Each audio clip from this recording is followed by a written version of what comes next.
শুনছি সানডে গল্প। আমরা শুনছি সানডে গল্প। উপেন্দ্রকিশোর রায়চৌধুরীর দুষ্ট বাঘ। ভাষ্যপাঠে আমি মৌসুমী চ্যাটার্জি, অভিনয়ে বাঘ, আল এবং বটগাছের ভূমিকায় অলোক কুমার দে, ঠাকুরমশাই সৌমেন চ্যাটার্জি এবং শেয়ালের ভূমিকায় রয়েছেন মৌসুমী চ্যাটার্জি। সমগ্র নাটকটি পরিচালনা করেছেন অলোক কুমার দে। তাহলে শুরু করছি আজকের গল্প, দুষ্ট বাঘ। রাজার বাড়ির সিংহদরজার পাশে লোহার খাঁচায় একটা মস্ত বাঘ ছিল। রাজার বাড়ির সামনে দিয়ে যত লোক যাওয়া আসা করত, বাঘ হাত জোর করে তাদের সকলকেই বলতো, একটিবার খাঁচার দরজাটা খুলে দাও না দাদা। শুনে তারা বলতো, তা বই কি, দরজা খুলে দিই আর তুমি আমাদের ঘাড় ভাঙো। এর মধ্যে রাজার বাড়িতে খুব নিমন্ত্রণের ধুম লেগেছে। বড় বড় পণ্ডিত মশাইরা দলে দলে নিমন্ত্রণ খেতে আসছেন। তাদের মধ্যে একজন ঠাকুর দেখতে ভারী ভালো মানুষের মতো ছিলেন। বাঘ এই ঠাকুর মশাইকে বারবার প্রণাম করতে লাগলো।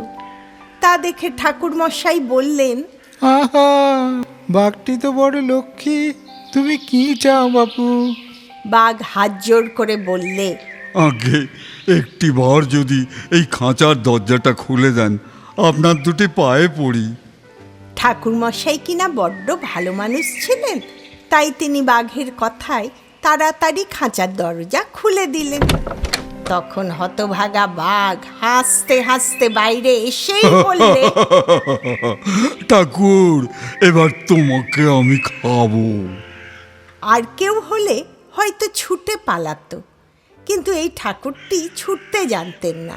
তিনি ভারী ব্যস্ত হয়ে বললেন, এমন কথা তো কখনো শুনিনি। আমি তোমার এত উপকার করলাম, আর তুমি বলছো কি না আমাকে খাবে? এমন কাজ কি কেউ কখনো করে? বাঘ বললে, করে বই কি ঠাকুর, সকলেই তো করে থাকে। ঠাকুরমশাই বললেন, তা কখনোই নয়। চলো দেখি তিনজন সাক্ষীকে জিজ্ঞেস করি তারা কি বলে। বাঘ বললে, আচ্ছা চলুন, আপনি যা বলছেন সাক্ষীরা যদি তাই বলে, আমি আপনাকে ছেড়ে দিয়ে চলে যাব। আর যদি তারা আমার কথা ঠিক বলে, তবে আপনাকে ধরে খাবো। সাক্ষী খুঁজতে দুজনে মাঠে গেলেন। দুই ক্ষেতের মাঝখানে খানিকটা মাটি উঁচু রেখে চাষিরা একটি ছোট পথের মতন করে দেয়, তাকে বলে আল।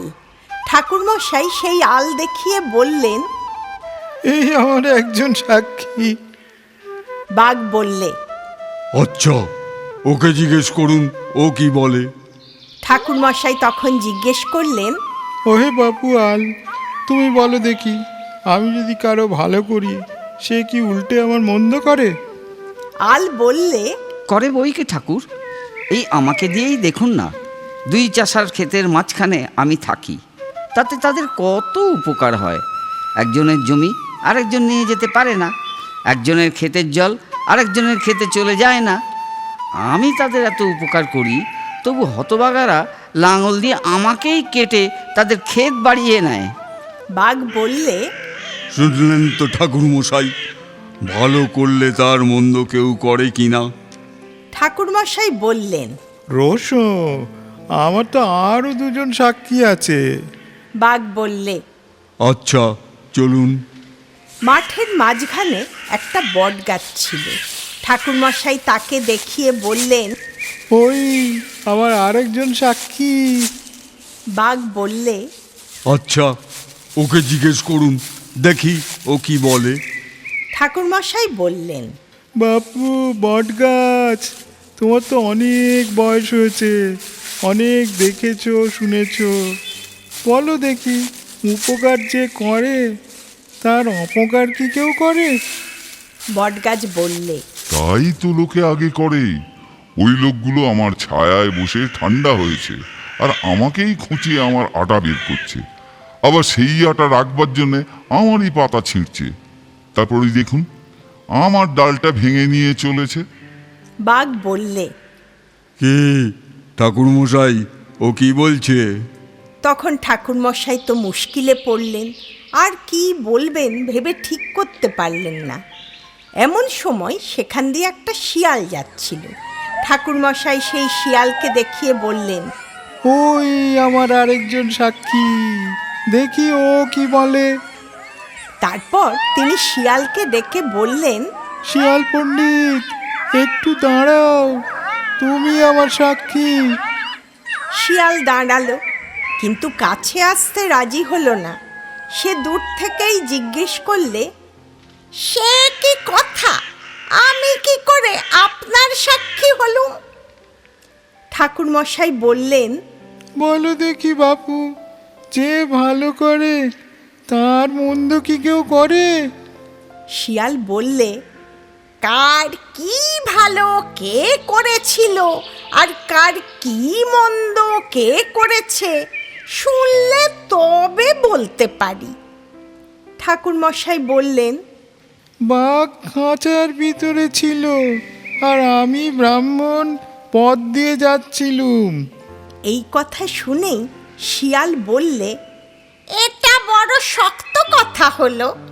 সেই খাঁচা আর সেই পথ না দেখলে আমি কিচ্ছুই বলতে পারবো না। কাজেই সকলকে আবার সেই খাঁচার কাছে আসতে হলো।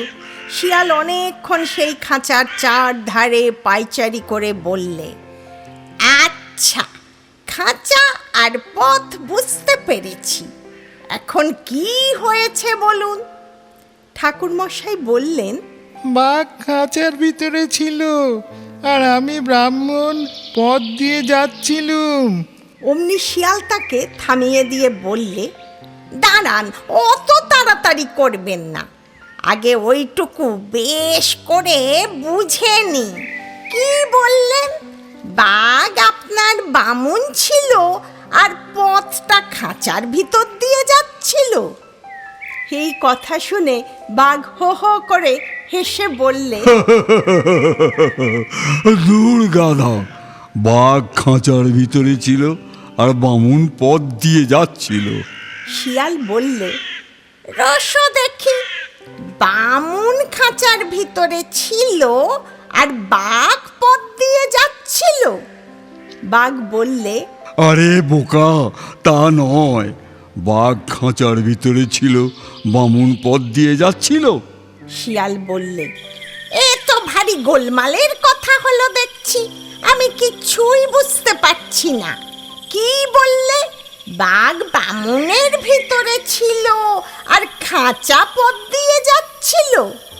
বাঘ বললে, এমন বোকা তো আর কোথাও দেখিনি। আরে বাঘ ছিল খাঁচার ভিতরে আর বামুন যাচ্ছিল পথ দিয়ে। তখন শিয়াল মাথা চুলকোতে চুলকোতে বললে, না, অত শক্ত কথা আমি বুঝতে পারবো না। ততক্ষণে বাঘ রেগে গিয়েছে। সে শিয়ালকে এক ধমক দিয়ে বললে, ও কথা তোকে বুঝতেই হবে। দেখ, আমি এই খাঁচার ভিতর ছিলুম, দেখ এই এমনি করে। বলতে বলতে বাঘ খাঁচার ভিতরে গিয়ে ঢুকলো, আর শিয়ালও অমনি খাঁচার দরজা বন্ধ করে হুড়কো এঁটে দিল। তারপর শিয়াল ঠাকুরমশাইকে বলল, ঠাকুরমশাই, এখন আমি সব বুঝতে পেরেছি। আমার সাক্ষ্য যদি শুনতে চান, তবে তা হচ্ছে এই যে দুষ্ট লোকের উপকার করতে নেই, কাজেই বাঘ মামার জিত। এখন আপনি শিগগির যান, এখনো ফল আর ফুরোয়নি। বলে শিয়াল বনে চড়তে গেল, আর ঠাকুরমশাই ফলার খেতে গেলেন। তাহলে বন্ধুরা, আপনারা সবাই দেখতে পেলেন, দুষ্ট লোকের উপকার কখনো করতে নেই। আপন বুদ্ধি বলে দুষ্ট লোককে চিনে নিয়ে তাদের থেকে সব সময় দূরে থাকাই ভালো। তাহলে বন্ধুরা, আজকের মতো আমরা এখানেই বিদায় নিলাম। আগামী রবিবার ঠিক এই সময়ে আবার নতুন গল্প নিয়ে হাজির হব আপনাদের কাছে। গল্প শুনে কেমন লাগলো তা লাইক, কমেন্টস এবং শেয়ার করে অবশ্যই জানাবেন। আর চ্যানেলটি সাবস্ক্রাইব করতে কিন্তু একদমই ভুলবেন না। আমরা শুনছি সানডে গল্প।